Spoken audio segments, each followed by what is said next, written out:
아마 생리학이나 생화학 같은 내용들이 여러분들이 이해하시기가 쉽지 않은 좀 어려운 내용일 것이라고 생각을 합니다. 하지만 그러한 내용들을 알고 수액을 사용하는 것과 그러한 내용들을 모르는 상태에서 수액을 사용하는 것은 분명히 환자 치료에 결정적인 차이를 나타낼 수밖에 없다라고 생각을 합니다. 오늘 시간에는 이번 시간에는 플루이드의 제너럴 컨셉에 대해서 이야기를 드려볼 건데요. 여기에는 뭘 줄 거냐, 얼마나 줄 거냐, 어떤 속도로 줄 거냐, 어디를 통해서 줄 거냐, 무엇인가를 섞어서 줄 것이냐, 이런 것들을 이야기를 드리도록 할게요. 자, 수액의 종류에는 크리스탈로이드, 콜로이드로 크게 나눠집니다. 그리고 기타 등등 여러 가지 것들이 있습니다. 영양제 수액도 있고요. TPN이라든지 단백질 수액, 리피드 수액, 여러 가지 종류들이 있을 수가 있습니다. 그러나 대표적으로 수액이라고 할 때는 우리가 크리스탈로이드와 콜로이드로 나눠지게 되는 것입니다. 크리스탈로이드는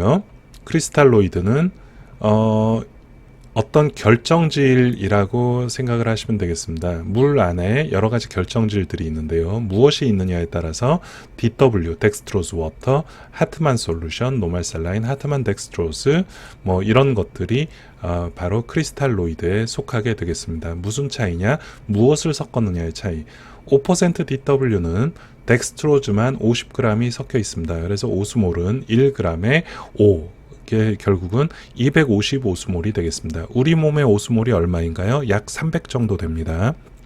그렇기 때문에 5% DW는 오스몰라리티가 낮습니다. 그렇다면 오스몰라리티가 낮은 수액을 주면 어떻게 될까요? 혈장 안에 머물러 있지 않고 다 주변으로 빠져버립니다. 1리터를 줘봤자 실제로 혈장이 증가하는 것은 100cc가 안 됩니다. 하트만 솔루션, 노말 셀라인, 얘네 둘이 이제 아이소토닉 솔루션, 우리 몸과 거의 오스몰라리티가 유사합니다. 등장성 수액이라고 하죠.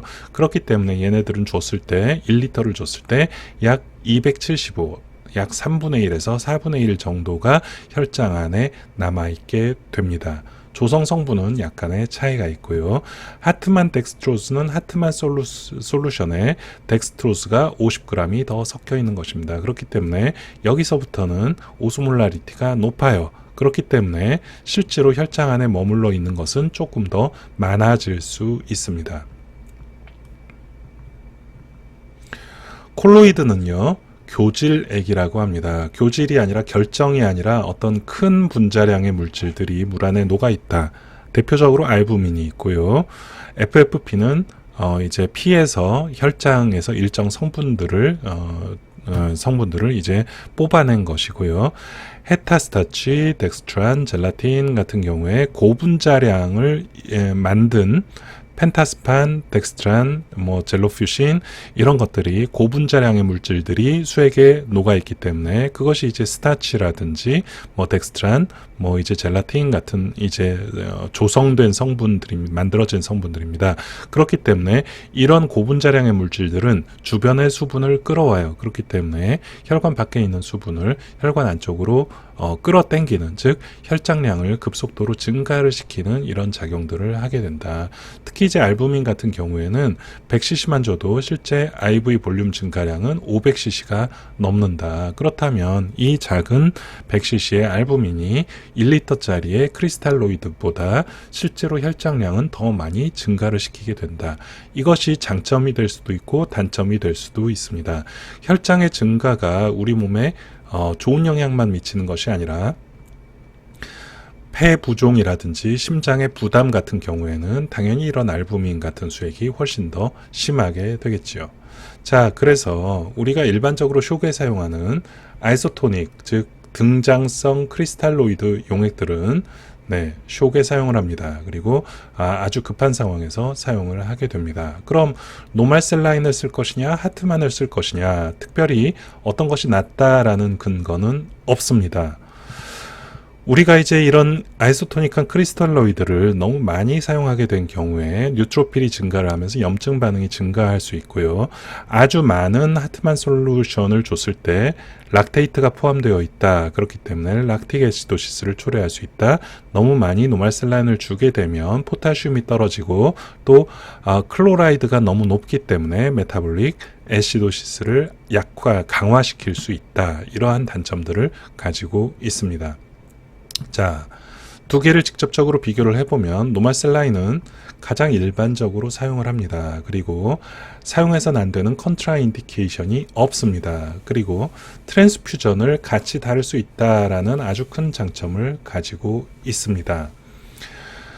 반면에 하트만 솔루션은요, 이 수술실에서 사실은 하트만을 조금 더 많이 사용을 합니다. 일반적으로 일반외과에서 이전에 참 많이 썼었어요. 그게 이제 바이카보네이트를 주기 때문에 그렇습니다. 바이카보네이트 우리 어떤 경우에 사용하죠? 대사성 산증, 메타볼릭 애시도시스를 치료하기 위해서 사용을 하죠. 왜냐하면 수술 자체가 우리 몸에 애시도시스를 초래할 수 있기 때문에 그렇습니다. 문제는 하트만을 사용하고 있을 때 트랜스퓨전을 같은 라인으로 줄 수가 없습니다. 이유는요, 조금 이따가 다시 한번 설명을 드릴게요. 그렇기 때문에 노말셀라인은 보통 일반적으로 하이포볼레믹 쇼크나 어떤 스트로크, 헤드 트라우마, 당뇨에 있어서 MI, 아나필락시스 등에 있어서 가장 좋은 선택이 되겠습니다. 하트만 같은 경우에는요, GI 로스를 동반한 압도미널 페인, 그리고 화상, 그리고 메타볼릭 애시도시스에는 바로 이 락테이트가 바이카보네이트를 줄 수가 있기 때문에 좋은 선택이 되겠습니다. 단 이 락테이트는 간에서 대사가 되어야 하기 때문에 간이 문제가 있는 경우에는 하트만을 사용을 하지 않는 것이 좋겠습니다. 액티브 블리딩 상황에서도 사용하지 않는 것이 좋겠습니다. 노말셀라인의 단점은요, 물에다가 소금 타놓은 것이기 때문에 영양분이 하나도 없어요. 칼로리가 없어요. 그래서 글루코스 서플라이가 필요한 어떤 만성 알코올 중독이라든지 영양 부족, 영양 결핍 환자에 있어서 노말셀라인만 쓰는 것은 당연히 좋지가 않겠다. 상대적으로 볼륨 증가 효과가 있기 때문에 CHF라든지 펄모너리 이데마 때는 우리가 주의해서 사용해야 하겠다. 메타볼릭 애시도시스 상황에서도 주의해서 사용해야 되겠다. 얼마나 줄 거냐? 우리가 플루이드 로딩이라고 하는 건 킬로그램당 3에서 5, 그럼 60kg라 치면은 약 150에서 200cc가 되겠습니다. 우리가 혈압이 떨어질 때 제일 먼저 하는 처음 액션이 무엇입니까? 바로 플루이드 로딩 해주세요. 이것은 바로 약 150에서 200cc를 주는 것을 이야기를 합니다. 만약에 이 정도의 수액을 줘서 혈압이 10% 이상 증가하거나 하트레이트가 10% 이상 떨어져 준다면 그것은 반응이 있는 것입니다. 아, 이 사람은 수분이 부족해서 혈액이 떨어졌구나. 그렇다면 그 다음에 액션은 무엇입니까? 2리터에서 3리터까지 바로 급속 주입을 하는 것입니다. 우리가 액티브 블리딩 환자에 있어서 2에서 3리터 급속도로 주입을 하고요. 그리고 나서도 계속 문제가 있다. 그때부터는 수혈을 고려를 해야 한다. 넘치는 것은 빼기 쉽습니다. 그러나 모자라서 상태가 나빠지는 것은 우리가 회복하기가 어렵습니다. 그렇기 때문에 항상 넘치게 주는 것이 모자라게 주는 것보다는 낫다라는 이야기를 할 수가 있겠어요. 자, 어떤 속도로 줄 것이냐? 일반적으로 컨스턴트 레이트 팩 데이, 이게 이제 무슨 말이냐? 레이트 팩 데이라고 하는 게 예를 들어서 뭐 아주 진한 DS가 있고 노말셀라인이 있고 그 다음에 TPN이 있다. 이 세 가지를 하루에 이제 같이 주어야 한다. 그러면은 뭐 처음에 DS 주고 그 다음에 노말셀라인 주고 그 다음에 TPN을 주는 것이냐, 이것이 아니고 이것 세 개를 한 번에 묶어서 하루 동안 계속 똑같이 들어가 주는 것이 중요하다. 네, 이게 중요한 컨셉입니다. 왜 그러냐? 진하게 들어갈 때와 진하지 않은 것이 들어갈 때 우리 몸의 오스몰라리티의 변화 때문에 콩팥에서 걸러내는 전해질의 양이 달라지게 됩니다. 그렇기 때문에 항상 오스몰라리티는 동일하게 들어가는 것이 좋겠다. 우리가 쇼크 환자에 있어서 로딩이라고 할 때는 10ml/kg를 10분에 주는 것, 그럼 60kg라 치면 600cc를 10분에 주는 것, 즉 1리터짜리 팩이 약 15분에서 20분에 들어가는 것을 이야기를 한다. 그러면은 어떤 속도로 들어갈 것이냐는 무엇이 결정합니까? 네, 파이 R 4제곱 프레셔 그라디언트 8 곱하기 플루이드 비스코시티. 네, 이렇게 되니까 즉 진하면 진할수록 덜 들어가요. 그리고 구경이 크면 클수록 빨리 들어갑니다. 뭐 당연한 이야기겠죠. 자, 그래서 우리가 보통 이제 응급실에서는 18게이지를 씁니다. 수술하기 전에도 18게이지를 쓰는데 이것이 문제가 생겼을 때 적절한 수액이 빠른 속도로 들어갈 수 있기 때문에 그렇습니다. 일반적으로 우리가 80cm 높이를 사용을 하게 되는데 18게이지로 80cm를 주게 되면 분당 약 50에서 60cc 밖에 안 들어가요. 그렇다면 이것은 로딩입니까? 로딩이 아니죠. 10분 해봤자 500 밖에 안 들어가니까. 그래서 이때부터는 짜줘야 됩니다. 바로 이러한 급속주입기나 급속주입기가 없다면 정급하다면 손으로라도 짜주면 되겠습니다.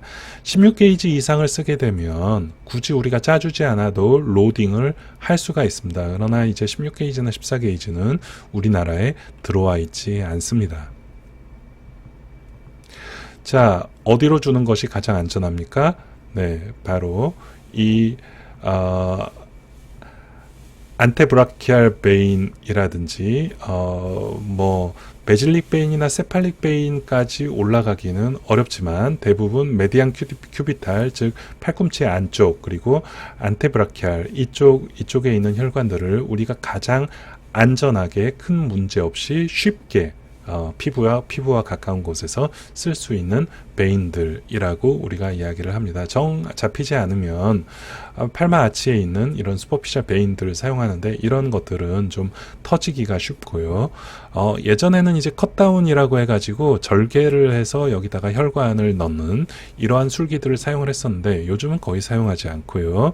오히려 요새는 아이들에 있어서 또 어른에 있어서 만약에 CPR 상황이나 혈관이 잡히지 않는 상황에는 이렇게 인트라오세우스 골내 주사를 사용을 하는 것으로 되어 있습니다. 말초정맥과 중심정맥이 있는데 대부분 이제 말초정맥이 퍼스트 초이스로 사용을 하고요.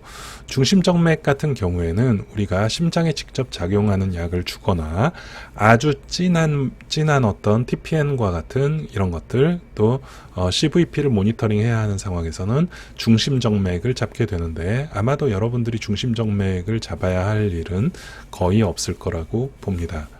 그래서 중심정맥 같은 경우에는 어떤 꼭 필요한 어떤 프로시저, 즉 인베이시브한 모니터링이라든지 듀얼룸에는 이제 투석하는 환자에서 필요한 이런 어떤 큰 혈관, 큰 대구경의 어떤 정맥 라인인데요. 이런 거 필요하거나 페리페럴 라인이 아예 도저히 안 잡히는 경우에는 어쩔 수 없이 중심 정맥을 잡기는 잡아야 되겠죠.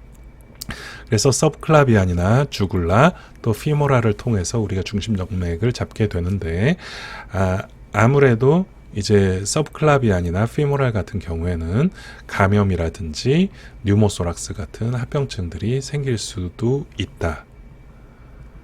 네, 무엇인가를 믹스한다, 믹스 썸띵. 뭐 우리가 IV 라인을 통해서 가장 많이 섞게 되는 게 전해질 약, 뭐 영양분 정도가 되겠습니다. 그러나 이제 우리가 무엇인가를 섞는 원칙은 가장 낮은 오스몰에다가 섞는다. 그렇다면 하프셀라인이 154니까 제일 낮겠죠. 그 다음에 ODW 250, 그 다음에 하트만 솔루션, 노멀셀라인 이 이상 되는 고장성 용액에는 무엇인가를 섞어봤자 이것은 콩팥으로 다 빠져버립니다. 자, 그래서 수액의 전해질을 섞는 경우에는 하프셀라인에 24시간 동안 천천히 그리고 너무 진한 데에다 섞지 않는다. 그래서 TPN과 같은 이런 하이퍼 오스몰라에다가 이런 전해질을 섞어봤자 이것은 다 콩팥으로 다 새 나가 버립니다. 그렇기 때문에 하프셀 라인에 40ml만 섞어가지고 페리페랄 라인으로 준다. 이것이 이제 좋은 오더가 되겠습니다. 자, 포타시움이 이제 가장 일반적으로 우리가 교정이 필요할 때 수액에다 많이 섞어서 쓰게 되는데요. 하루에 20ml 이퀴발렌트가 메인티넌스로 필요합니다. 20ml 이퀴발렌트를 주면 0.25가 수치상으로 증가를 합니다. 페리페랄로 줘야 되고요. 자, 1리터에 40 이상 섞지 말아라. 네, 1시간에 40 이상 주지 말아라. 왜냐하면 이것을 급속도로 주게 될 때 심장에 부정맥을 초래할 가능성이 매우 높은 매우 위험한 약이기 때문에 그렇습니다. 자, 플루이드 서라피의 엔드포인트는 무엇입니까? 정상적인 혈압, 맥박, 소변량, 즉 쇼크로부터 회복되는 것을 이야기를 합니다. 그것이 이제 정상적인 순환량 회복이고요. 그리고 혈장의 구성 성분과 전해질을 회복하는 것, 또 혈관을 충분히 채워준 경우 정상적인 생체 징후와 순환 회복, 그리고 산증의 회복, 산소 대사량의 증가, 즉 쇼크로부터의 회복을 이야기를 합니다. 그것을 이제 수치상으로 나타낸다면 프릴로드와 애프터로드가 있죠. 프릴로드는 전 로딩, 심장의 전 로딩을 얘기하고 애프터 로딩은 심장이 짤 때 바깥쪽으로 나가는 로딩을 얘기를 하는 거고요. 심장의 수축력, 하트레이트, 그 다음에 티슈의 어떤 산소와 뭐 이런 것들이 다 우리가 플루이드 리수시테이션의 엔드포인트가 될 수가 있는데, 즉 CVP가 뭐 10에서 12, 이것은 상당히 이제 거의 정상적인 수치까지 올라가는 것이다. 미나테리얼 프레셔 90 이상, 이런 것들도 다 거의 정상적인 어떤 심혈관 상태를 나타내는 수치들이 되겠습니다. 믹스드 베너스 오투 세츄레이션이라고 하는 게 70% 이상이라고 하는 건 조직의 산소 소모량 자체가 적어진, 즉 안정적인 상태다라는 것을 이야기하는 것들이고요. 이런 것들을 수치를 다 외울 필요는 없지만 어떠한 것들이 우리가 정상적인 쇼크 상태가 아닌 정상 상태인가를 나타내는 지표이다. 이 정도는, 특히 어떤 것이 프렐로드, 어떤 것이 애프터로드, 이런 정도는 여러분들이 이해를 하고 계셔야 할 것으로 보입니다. 자, 테이크홈 메시지입니다. 수액은 생명을 살리는 가장 1차적인 술기이고 인허스피탈 서라피에 되게 중요한 역할을 담당한다. 근데 뭐 줄 거냐, 어떻게 줄 거냐, 어디로 줄 거냐, 얼마나 줄 거냐, 네, 이런 것들이 다 여러분들이 알고 있어야 되는 내용이에요. 이런 것들을 모르고 수액 치료를 하는 건 무척이나 위험합니다. 제너럴하게는 부족한 것보다는 충분한 게 좋다. 수액 자체로 치료가 가능하기도 하지만 추가적인 수혈이나 추가적인 약물이 필요한 경우도 있다. 네, 여기까지가 오늘 준비한 내용이고요. 여러분들 아마 오늘 내용이 좀 생리학적, 생화학적 내용들이 많아서 이해하기가 쉽지는 않았을 것입니다. 다시 한번 잘 들여다보면서 열심히 공부하시기 바랍니다. 오늘 수업 들으시느라고 수고하셨습니다.